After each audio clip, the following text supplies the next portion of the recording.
Hello, everybody, and welcome back to the Logos Project. In this week's episode, we're going to be talking about theology and culture, as we usually do, and how they intersect.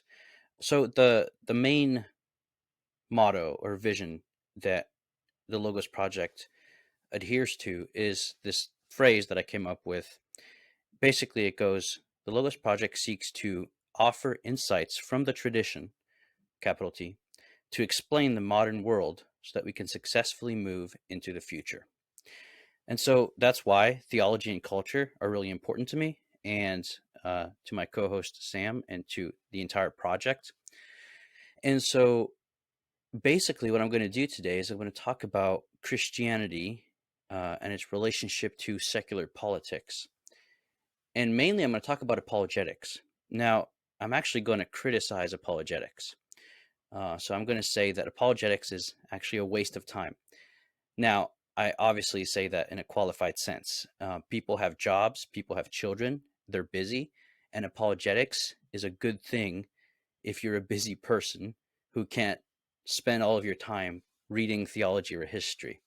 So, apologetics is a good thing in a qualified sense. I also don't like it and will be criticizing it in another qualified sense. So, for that, I just want to share that when I started spending time with friends that were Protestant, um, they would have questions or objections that I hadn't heard. This is a kind of typical story of how people get into theology, although that's not how I got into theology. I had been interested in theology before I even knew Protestants. Okay, I knew they existed, but I grew up in a place in Europe where I had never ever met a Protestant in my entire life. I had just heard about them in textbooks. And so when I moved to the United States and I met my first Protestant, it was like meeting, I don't know, a magical creature. And so, but anyway, that being said, I started to look for resources for answering these objections or questions. And at first, I was satisfied with being able to come up with a logically coherent answer to either an objection or a question, not all the time. But the deeper I delved into the differences between Protestants and Catholics, the more and more unsatisfied I became with with the Catholic responses to the Protestant objections. Um, there's obviously the kind of typical, call no man father. Let's see. Um, that we worship Mary, which we're going to be doing a whole series on the Blessed Virgin Mary, but not from an apologetics viewpoint, more of a historical and theological viewpoint. But typical things like you worship saints as if they were God. It's idolatry. There's some very good answers out there from apologetic sources that are crucial, and I'm so glad they're out there and people have them. But at the end of the day, I ended up just not being satisfied with my answer because I felt like there needed to be a deeper explanation, a more penetrating ground of meaning for the logical answer that I was giving. In other words, someone has an objection. I can give them a valid and logically valid syllogism to respond to that objection. Um, but it didn't satisfy me because it seems to me that I started to try and do the same thing from different perspectives. So I stepped out of the Catholic typical assumptions and arguments, and I tried to make similar arguments from a Anglican or Lutheran or Orthodox position, and I tried to make it. I actually tried to make it work, and I realized that um, I was able at certain points on certain topics to make a good argument for the opposite position. Now, it doesn't mean that I was convinced or anything of the opposite position, but what it showed to me is that you had a lot of kind of logic battles at the top, at the surface, but deeper frameworks, or what I'm going to call systems, that undergirded them, where the real meat and potatoes is really. And so when I realized that it was easy to actually construct logically valid arguments for a position that I didn't believe was true, um, that didn't make me become agnostic when it comes to denominations or something. What it did, though, is it made me be more willing to open myself up to evidence in a way that was much more, how to put this, much more fundamental, right? So to look at presuppositions and to look at systems and worldviews, and so I started to unearth, you might say, uh, basically the matrix, you might say, of these different ways of understanding Christianity, and also, atheism, and as we're going to see, secularism, and non-Catholic Christianity, as well as I looked into a little bit. So I recently took a class on Eastern culture, its religion and philosophy, and I found that very fascinating. I'm taking a second one in that area, and I see a lot of similarities with ancient Greece prior to Aristotle. So Aristotle's huge when it comes to the differences between the East and the West when it comes to Eastern religions. So the point of all this is that I was growing dissatisfied with apologetics, really. And so it reminded me of a text that I had read several years ago. And this text does not exist in English, and it's not published anywhere. So you will be hearing it for the first time here.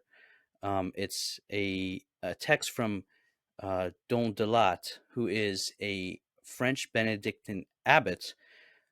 I can't remember the years of his of him being an abbot, but he was the abbot of Solesmes, the third in line, the first being Don Guéranger, which we'll talk about him in the future when it comes to liturgy, and the Benedictine order and Gregorian chant. But then you had, I think it was Don Couturier.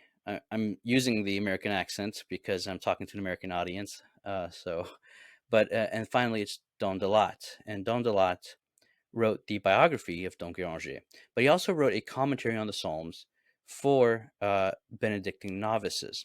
And this work, as far as I know, is not published, but it was translated into English kind of hastily. And I had access to that translation. So what I did is I tried to make it better, you might say. But so the point I'm making is that I'm about to read something from Don Delat on apologetics, and it's not the greatest English, because it's a translation of a translation, you might say. I had the French with me and the translation, and I tried to make it better. So anyway, enough of that. Here's what Don Delat says that resonated with me. Years later, I remembered this text. So here's what he says. I hope I am not being revolutionary here, but I would like to introduce two innovations into teaching. And these two innovations consist in eliminations.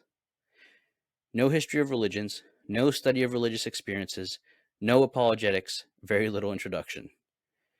I would prefer to never speak of apologetics. So this is where he gets into apologetics, right? And you will notice that the doctrine thus named is not represented within the framework of our teaching. We will speak, as for us, not of apologetics, but of patristics. And if we issue here the ban against the doctrine ordinarily called apologetics, it is not only, but firstly, for an etymological reason.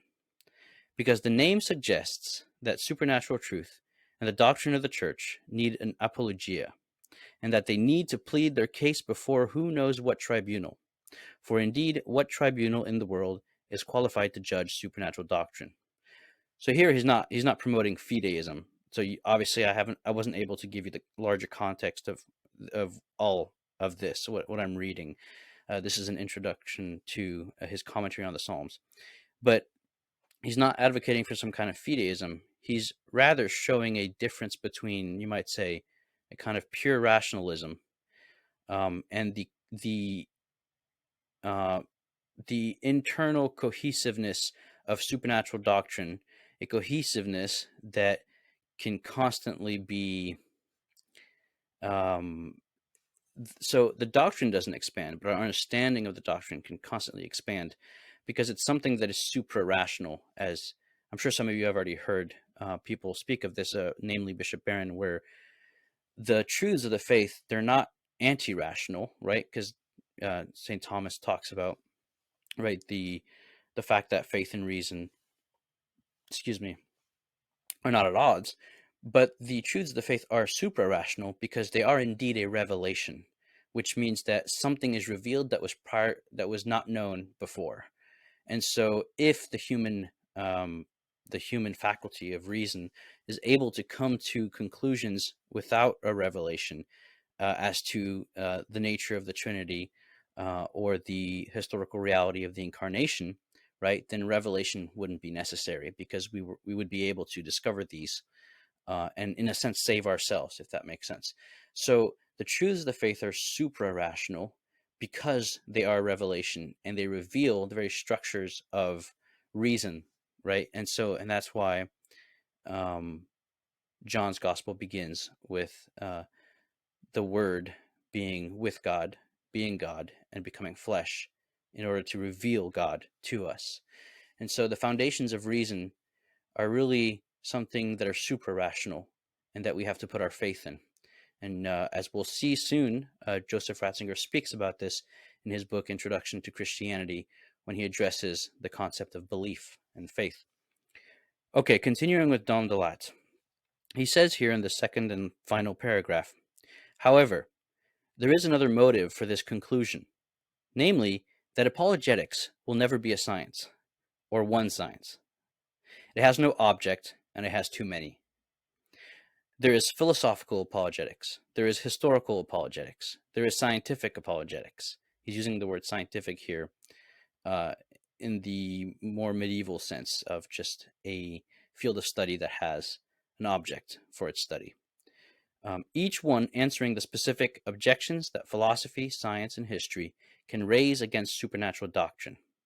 In which case, apologetics will consist entirely in making a healthy philosophy and studying history seriously and studying the various sciences without preconceived biases.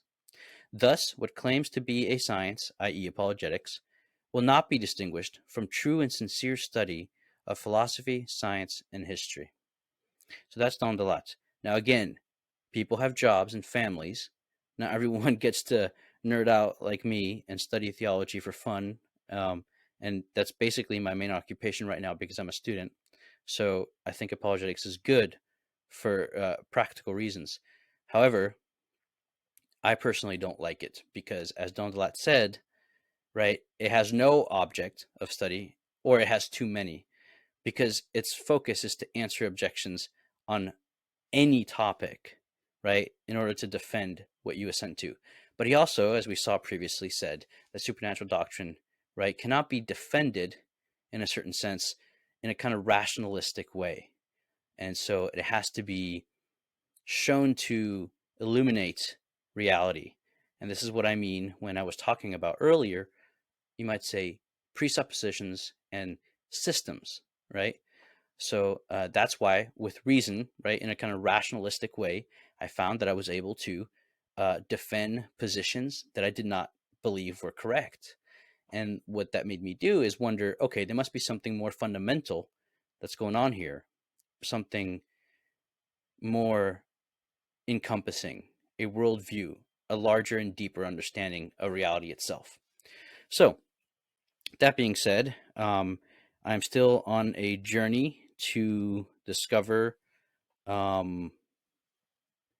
these various systems, you might say, and to be able to articulate the truth in a way that is helpful for others and that isn't merely an answer to an objection, but rather it's like the difference between science and wisdom, right? Or knowledge and wisdom, excuse me. I don't want to just give knowledge in the sense of I'm going to give you the perfect syllogism to use when someone uses this objection. Rather, I think I prefer the idea of being able to give wisdom so that when any objection comes up, you are able to answer it without having a memorized formula, right? Or a syllogism to whip out like a gun, right? So, okay, so what I started to do is I started to get into scriptural hermeneutics, and we'll look at that. I started to get into theological methods, the different branches of theology, and also the history of philosophy was huge for me. Where do ideas come from? The relationship between metaphysics and history, and between metaphysics and epistemology, and we'll look at all of that. So suddenly, as I was diving deep into these sources, um, these kind of um, they weren't fully formed, right? But these systems started to appear in my mind, and I started to see like major themes. This is hard to put into words. Think of, I guess a good example would be music, right? You have different symphonies, different pieces of music, and it's hard to kind of mathematically say what makes this piece what it is. But you do recognize patterns, right? And certain themes that repeat themselves or that show up in different variations. There's a certain kind of harmony, and this is what I'm getting into is what we call the analogy of the faith. Um, and you can compare different pieces and see why some are better than others, or why some speak better to you, and what's the relationship between the person who enjoys the music and the music in itself, right? So these systems, they're still in my mind, kind of they're beginning to appear. There's some of them I'm having a hard time. For example, let's see. Well, Eastern philosophy is pretty new to me, so I'm still having a hard time fully grasping what the kind of overarching metaphysical presuppositions of Eastern religion really are. I mean, I have a pretty good idea of the basics. Basically, it's in general. I'm thinking of Hinduism and Buddhism. It's in general usually pantheistic, but as I was studying, it was last semester actually, I discovered there's also branches of Buddhism that are dualistic. So there's panentheism. There's all these different strands, you might say, but in general, there's more of a trend towards pantheism. And um, what else? Yeah, just the idea that individuality is an illusion, and suffering is the problem of being an individual, and so entering nothingness, right? Nirvana or Brahman in Hinduism. So I kind of have the outlines, but there's a lot of intricacies that I'm a complete beginner, and I have no idea, but I'm interested and I want to learn more. So obviously Catholicism, is the main one that I spend all my time with, because first of all, it's just incredibly beautiful and it makes so much sense of the world. And so I'm a committed Catholic, and it helps me understand other systems as well. And so we're going to talk about the system of liberalism, right? Secularism is goes hand in hand with liberalism, but also uh, Protestant systems. So there's the famous low church versus high church type of Protestantism. So Anglicanism I find really interesting, uh, because it has in certain cases, a sacramental theology, and I mean, some aspects of it, like the Anglo-Catholics, right? They're very close to the Catholic Church when it comes to the way they understand certain things, but authority is a big problem, of course. And so that really got me into understanding people's systems when it comes to authority. Um, and there's this interesting kind of, um, how to put it, this kind of democratic um, epistemology in Eastern Orthodoxy that's really interesting. So the point being is that some of these systems are beginning to shape in my mind, and I'm able to compare and to see and to use some to explain and enlighten the others. Now, I want to add, this doesn't mean that um, I'm saying that things are relative and that truth is relative, right? Uh, I believe that the the reasons for, right, the assent to something that is super rational in the Catholic Church are good reasons. At the end of the day, though, reason alone is insufficient. It needs faith. But you believe someone for good reasons, right? There's oftentimes you see this in atheism or atheist apologists, right, where they categorize faith, or they characterize it or caricaturize it, right, as blind assent with no evidence, right? That's not faith. Faith is when there's actually a really good reason to trust, a really good reason to believe. And so I think there's very good reasons to be Catholic. And so that's where I place my faith. And I think that that's a reasonable decision. So, that being said, at the end of the day, right, some systems are more elegant than others. And I think that the most elegant system is the traditional, capital T, Catholic system. Now, unfortunately, I think that traditionalism in Catholic circles,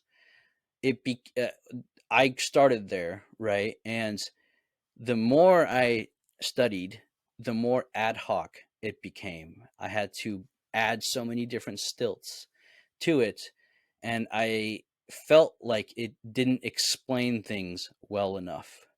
And so the other option was, um, a different understanding of the magisterium, which was much more satisfying, and a different understanding of theology, which was much more satisfying, much more elegant. And so, yeah, so I would add that. So, you might wonder, what does this have to do with secular politics and Christianity, as the title of this video says? Well, let's see here. It seems to me that secular politics, right? There's a grand binary, as we all know, the left and the right, the conservatives and the progressives. You know, right wing conservatives versus left wing liberals. Um, and it seems to me that secularism is something that, as we'll see, both stemmed out of Christianity, and it's a grand negation that, unbeknownst to it, makes a positive claim on metaphysics. So what does that mean? Well, it claims to be neutral, but I would argue that it is very much so positive. And it makes a claim on religion to say that religion is ultimately irrelevant in the public square, and it's a matter of private opinion and private practice. And freedom of, this kind of free market of ideas becomes the ultimate value. And if you challenge that, that's a no-go. You can't challenge that. And so it seems to me that there is very much so a positive claim and a worldview in secularism, and I want to look at that. But I really want to look at the relationship between culture wars and the tradition with a capital T, because I believe that the answer to everything going on is obviously Christianity, but Christianity in its pure form. Now, I don't say that to be snarky towards any Protestants, or Orthodox for that matter. Well, that's different. Let me not bring that up. No, I won't bring up the Orthodox. That's a bit different. But what I mean is that Christianity is, it's a metaphysical worldview, but it's also a historical phenomenon. And I believe that a lot of what we see when it comes to secularism, secular liberalism, is the dismantling of that historical concrete reality of Christendom under the understanding of the world which the Catholic Church still offers. And I would say the solution, right, going back to what I wrote, about the main vision of the show, right? We try to offer insights from the tradition, capital T, to explain the modern world so that we can successfully move into the future. That's what I'm trying to say. And so I was reading this book by Tom Holland, not the actor. It's called Dominion. I'm going to go ahead and take it out here. And there's a section towards the end that stuck out to me, and I thought I would actually read it to kind of maybe let Tom Holland put into words what I'm trying to put into words, very poorly. So I'm going to go ahead and do that, and we'll see what you guys think. Okay. Let's see. I don't want to bump into my mic here. This is not practical. Okay, so Tom Holland writes by the way, this book is called Dominion. It's written by Tom Holland, who, if I remember correctly, he identified himself as a secular liberal atheist, or maybe agnostic. I think he was an atheist. And he's a historian, and he did some research into Christianity in the obviously in the historical sense, and kind of wanted to explain why people believe what they believe today. And so he had this massive, um, how to put it, just investigation into the kind of unfoldings of history in the Western world, and came to some very interesting conclusions. So I'm going to go ahead and read this. Then, all right, I'm back, guys. That was just way too awkward for reading, so I had to cut that out, and I'm going to start again. So, Tom Holland writes, then, the following April, Martin Luther King was shot dead. An entire era seemed to have been gunned down with him, one in which liberals and conservatives, black progressives and white evangelicals, had felt able, however inadequately, to feel joined by a shared sense of purpose. As news of King's assassination flashed across America, cities began to burn. Chicago, Washington, Baltimore. Black militants, impatient even before King's murder with his pacifism and talk of love, pushed for violent confrontation with the white establishment. Many openly derided Christianity as a slave religion. Other activists, following where King's campaign against racism had led, demanded the righting of what they saw as no less grievous sins. If it were wrong for blacks to be discriminated against, then why not women or homosexuals? But to ask this was not, as King had done, to prick the consciences of evangelicals and to remind them of values which they already held. Instead, it was to attack the very fundamentals of their faith. That a woman's place was the home and homosexuality an abomination were orthodoxies, so pastors thundered, that had the timeless sanction of the Bible itself. Increasingly, to Americans, disoriented by the moral whirligig of the age, evangelicals promised solid ground. A place of refuge, though, might just as well be a place under siege. To many evangelicals, feminism and the gay rights movement were an assault on Christianity itself.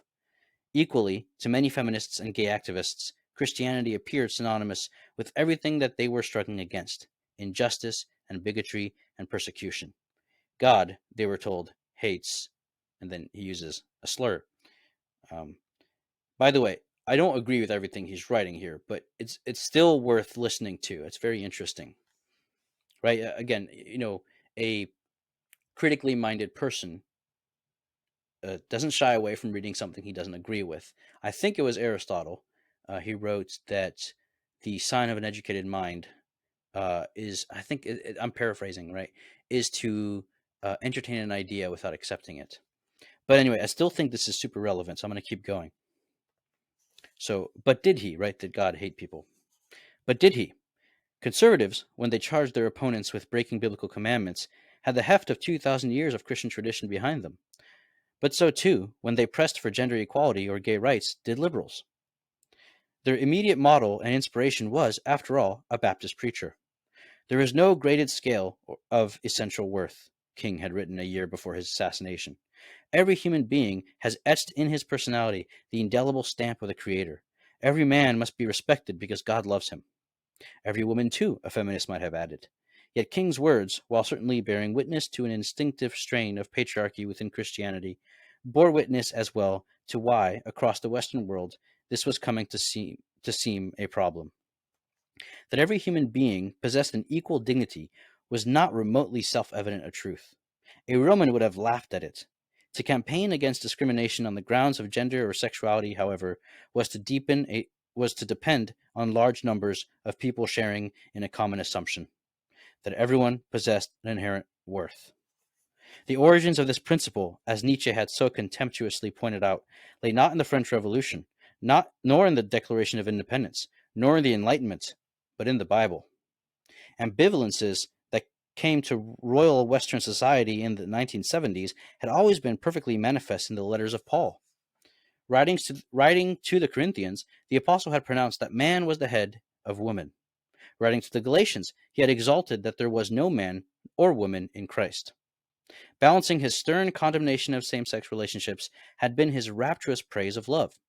Raised a Pharisee, learned in the law of Moses, he had come to proclaim the primacy of conscience. The knowledge of what constituted a just society was written not with ink, but with the Spirit of the living God, not on tablets of stone, but on human hearts. Love and do as you will. It was, as the entire course of Christian history so vividly demonstrated, a formula for revolution. The wind blows wherever it pleases. That the times they were a-changin' was a message Christ himself had taught. Again and again, Christians had found themselves touched by God's Spirit. Again and again, they had found themselves brought by it into the light. Now, though the Spirit had taken on a new form, no longer Christian, it had become a vibe. Not to get down with it was to be stranded on the wrong side of history. The concept of progress, unyoked from the theology that had given it birth, had begun to leave Christianity trailing in its wake. The choice that faced churches, and an agonizingly difficult one, was whether to sit in the dust, shaking their fists at it in impotent rage, or whether to run and scramble in a desperate attempt to catch up with it. Should women be allowed to become priests? Should homosexuality be condemned as sodomy or praised as love? Should the age-old Christian project a trammeling sexual appetites be maintained or eased? Let me reread that. Should the age-old Christian project of trammeling sexual appetites be maintained or erased? None of these questions were easily answered. To those who took them seriously, they ensured endless and pained debate. To those who did not, they provided yet further evidence, if evidence were needed, that Christianity was on its way out. John Lennon had been right. It will vanish and shrink. I needn't argue about that. I know I'm right, and I will be proved right. Yet atheists faced challenges of their own. Christians were not alone in struggling to square the rival demands of tradition and progress. Lennon, after walking out on his songwriting partnership with McCartney, celebrated his liberation with a song that listed Jesus alongside the Beatles as idols in which he no longer believed. Then in October 1971, he released a new single, Imagine. The song offered Lennon's prescription for global peace. Imagine there's no heaven, he sang, no hell below us. Yet the lyrics were religious through and through. Dreaming of a better world, a brotherhood of man, was a venerable tradition in Lennon's neck of the woods. St. George's Hill, his home throughout the heyday of the Beatles, was where the Diggers had labored 300 years previously. Rather than emulate Winstanley, it's a name, I don't know who that is. However, Lennon had holed up inside a gated community, complete with a Rolls Royce and swimming pool. One wonders what they do with all their dough. So a pastor had mused back in 1966. The video of Imagine, in which Lennon was seen gliding around his recently purchased 72-acre Berkshire estate, provided the answer. In its hypocrisy, no less than in its dreams of a universal peace, Lennon's atheism was recognizably bred of Christian marrow. A good preacher, however, was always able to take his flock with him.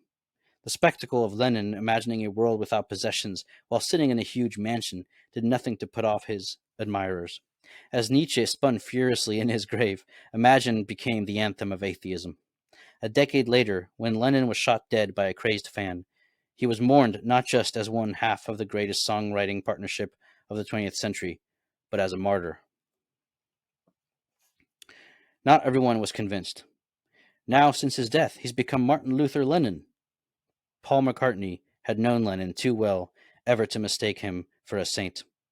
His joke, though, was also a tribute to King, a man who had flown into the light of the dark, black night. Life's most persistent and urgent question is, what are you doing for others?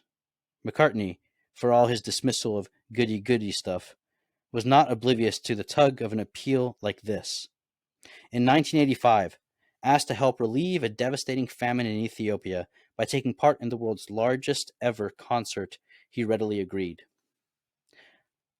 Live Aid, staged simultaneously in London and Philadelphia, the city of brotherly love, was broadcast to billions.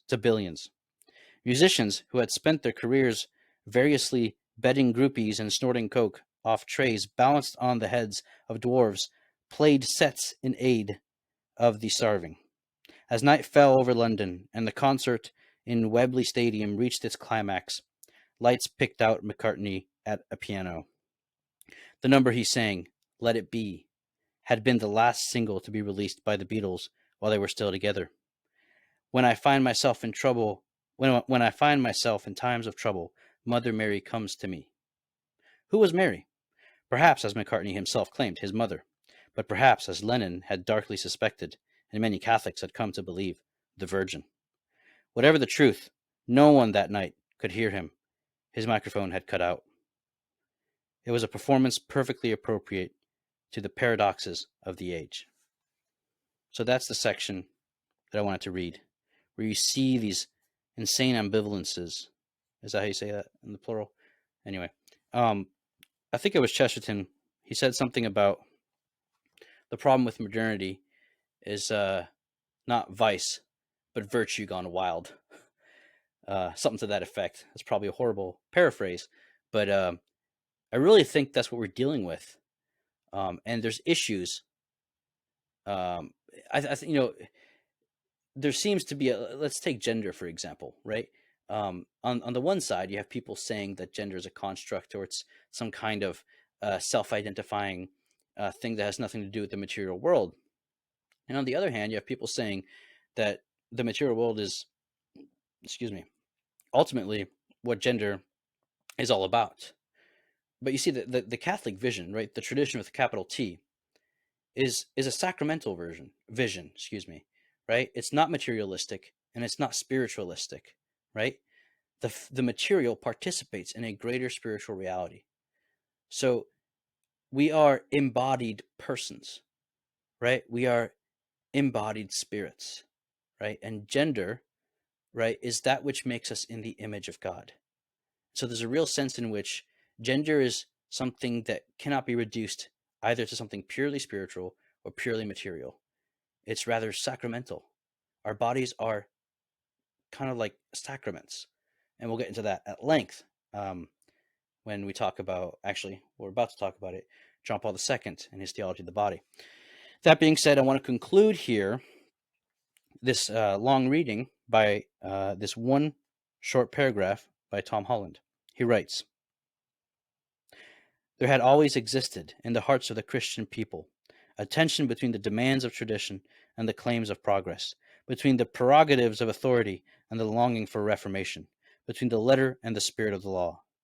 The 21st century marked, in that sense, no radical break with what had gone before. That the great battles in America's culture war were being fought between Christians and those who had emancipated themselves from Christianity was a conceit that both sides had an interest in promoting. It was no less of a myth for that. In reality, evangelicals and progressives were both recognizably bred of the same matrix." So, remember I talked about deeper grounds of meeting, you might say, deeper frameworks or systems. It seems to me that a lot of the secular political chaos is operating, not always, of course, because certain ideas are good in either the political left or the political right, but a lot of these ideas are operating from a same matrix. And that entire matrix of secular liberalism, it seems to me, and I mean liberalism here in a more classical sense, not just the left, right? But secular liberalism as the political atmosphere and its parties of the modern day, right, operates fundamentally in a way that is at odds with tradition with a capital T. And that tradition with a capital T is a metaphysical and historical reality, right? It's a visible society, but it's also a mystery and a sacrament. It's the church. So, the point of all this, let me go ahead and bring up my notes here. So you're probably wondering, Dom, what the heck? So are you a conservative? Are you a liberal? Are you a Father James Altman or Father James Martin type of follower? To which I would say neither. I think they're both wrong. I think that the church's teaching, right, has been consistent. although it's been also consistently not followed. And not just not followed, but ignored. In fact, it's been ignored actively, right? It's been a mission to ignore it. And I would even argue that the very spirit of Christianity as a revolution against idols for the sake of a greater enlightenment, which is uh, it comes from Judaism, right? Is has been mischanneled and um, has drawn Christian culture, Christendom, against Christianity itself, right? And so that's what we call a heresy, right? And so secularism and secular liberalism is a Christian heresy, is what I'm trying to get at.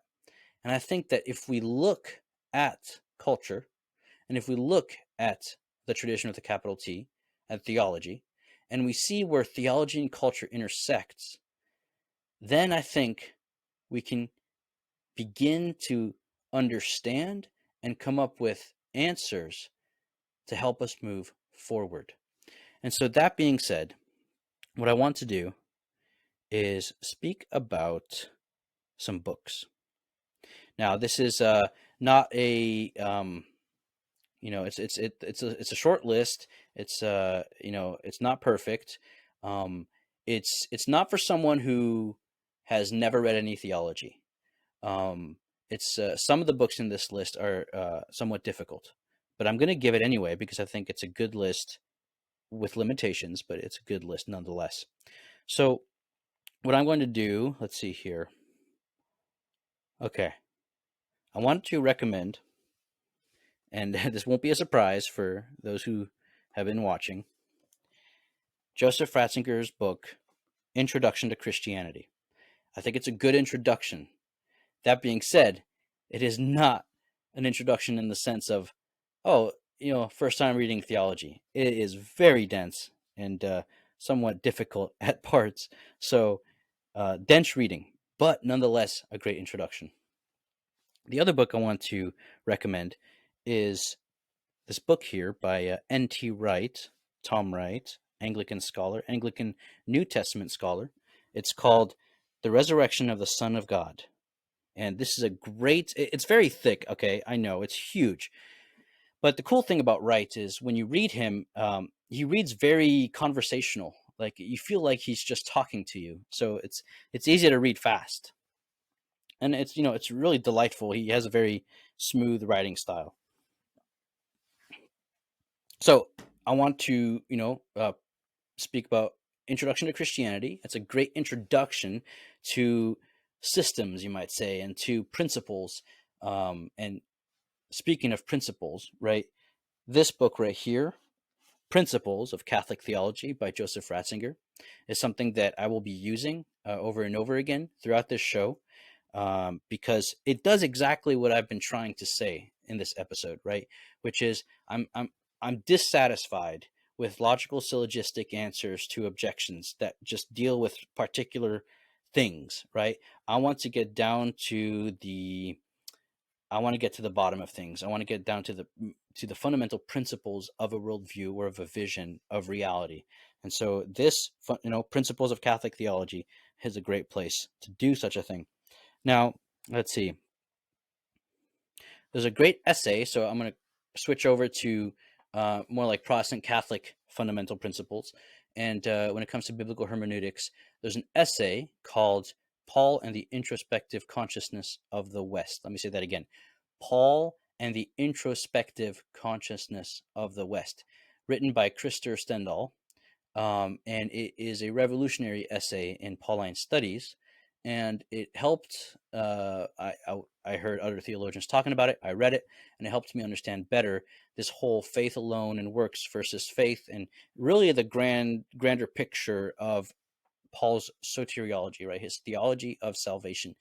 But I think it was key because then I went on to read, and I want to show this one here. This one's great. I would pick this one up first if you're new to theology. It's very erudite, but it's also just very accessible. It's called Paul, a New Covenant Jew by Brant Petrie, Michael P. Barber, and John A. Kincaid. It's really good, and I read this, I think, after I read that essay by Stendhal, and it helped me get a better picture of Paul's teaching. And the reason why I think it's important is because I think it helps to explain a lot of what we see in culture because of the fundamental difference it creates between Protestant and Catholic presuppositions, right? Um, it seems to me that a lot of what we see in culture comes from a lot of what we see in theology. I know I've been saying that over and over again, but it's true. And so understanding theological differences between Anglicans, Catholics, Lutherans, Orthodox, maybe less Orthodox because they're more in the East. And if you're in the West, you're focused on Western questions. Well, the Reformation is a huge cataclysmic event in the history of Western civilization. And you better believe it has, influences on culture and the way things are today. So finally, let's see here. Obviously, Aquinas is the mastermind behind the Catholic tradition. And so instead of jumping in and reading St. Thomas, like I tried several years ago and just like got super confused and frustrated, right? I would recommend this great book right here, The One and the Many by Father Norris Clark. And the reason why this book is great is because it's the key to this door right here, right? It's the key that will open up St. Thomas, right? Because it's it's practically impossible to read St. Thomas without having an understanding of the language he uses. And Father Norris Clark is excellent for this. And three more, I promise, three more. Let's see here, just a second. I dropped that book.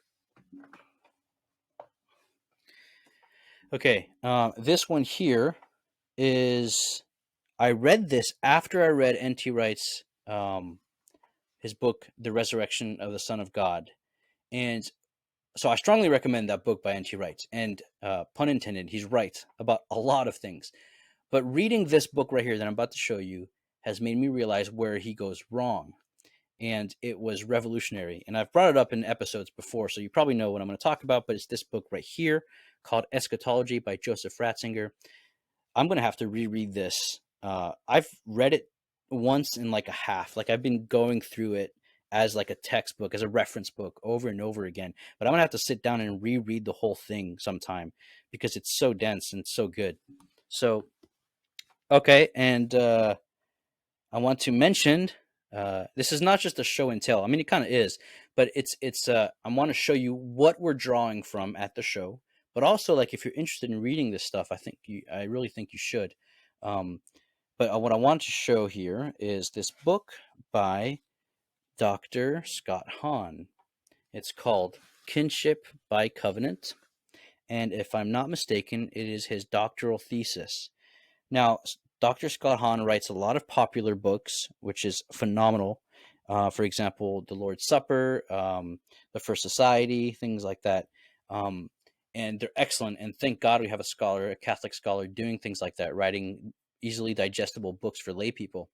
But unfortunately, I've noticed in some academic circles, because he writes for lay people, he's kind of not really used in certain areas, not all areas, because he's perceived maybe as a more popular writer, not an academic writer.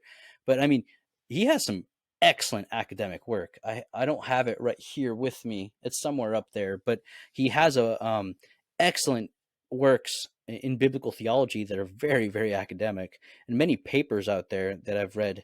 And this book right here. So I just want to remind you guys, remember how I said that The One and the Many by Father Norris Clark is the key to St. Thomas?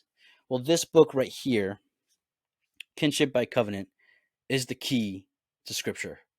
This unlocked Scripture for me in a way that is still like deeply affecting me, right? Understanding what the covenant is, the concept of covenant, right? And later then reading Joseph Ratzinger and understanding the concept of communion, and because Scott Hahn actually wrote a book called Covenant and Communion, the Theology of Joseph Ratzinger. I think that's what it's called.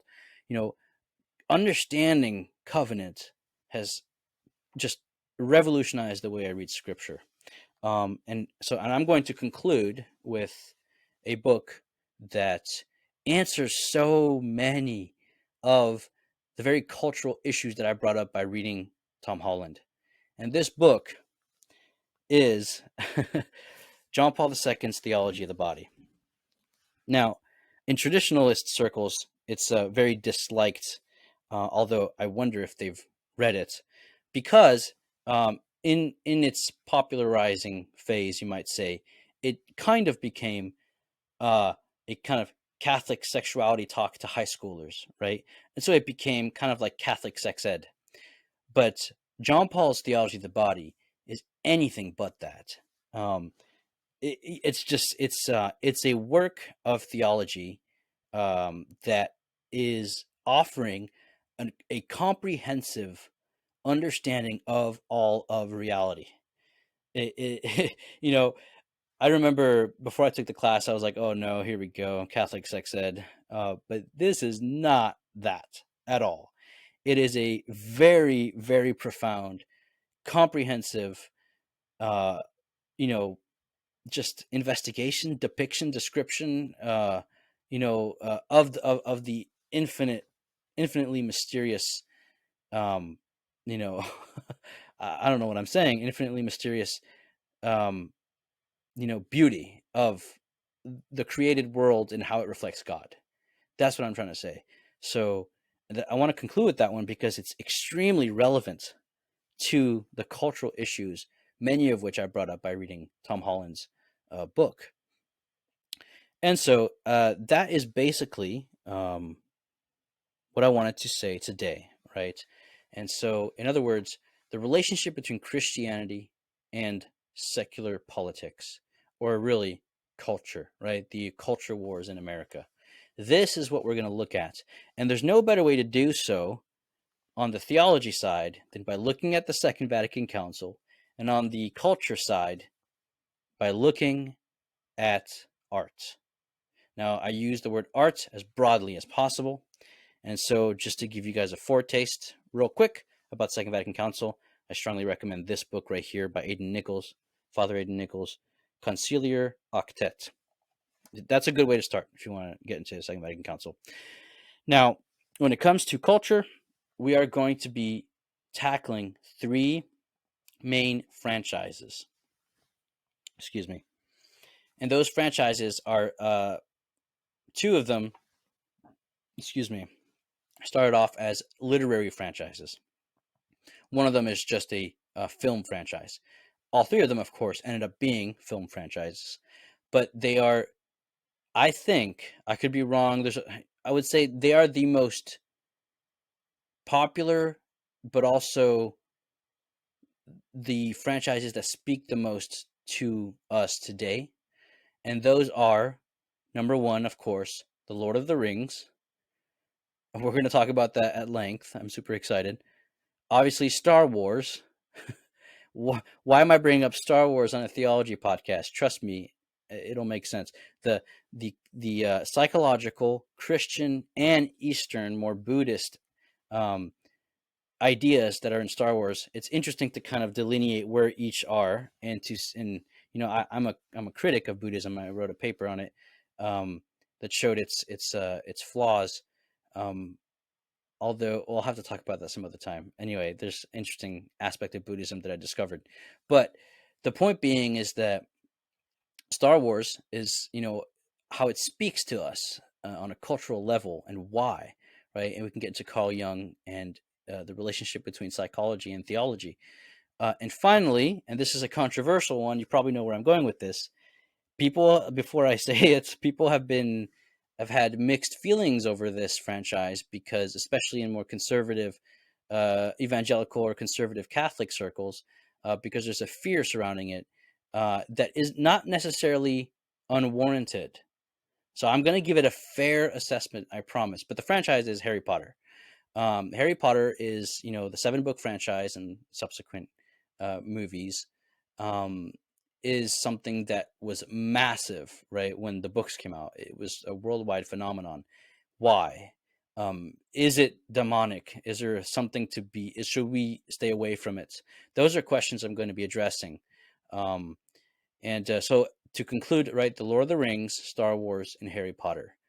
These are three cultural franchises that I think theology can offer enormous insight. If we approach these three things with theological lenses, uh, it will offer enormous insight into the American culture wars, right? Into Christianity, and also just it's a venue through which we can speak to people in today's world. And so, in conclusion, um, apologetics I don't like. So if you're here for apologetics, I mean, you'll get some stuff that will help you with apologetics, but I don't like offering syllogistic, logical arguments to refute objections. I want to go deeper. I want to look at worldviews, principles, and apply them, and a certain vision of reality, right? And so that's going to involve looking at the tradition, the great tradition, capital T, right? And how I believe it is the Catholic Church. And then look at culture, other Christian communities, denominations, as well as secular liberalism, the atheists and agnostics, um, and the relationship between the church and culture. So, this was a long video. I really appreciate you guys watching. Hopefully, you learned something. Hopefully, you're interested in what I have to offer here at the Logos Project. And that being said, please hit the like button. Please subscribe. Hit the bell to get notifications. And you can support us at patreon.com/the Logos Project. So thank you very much for being here, and we'll see you guys next time.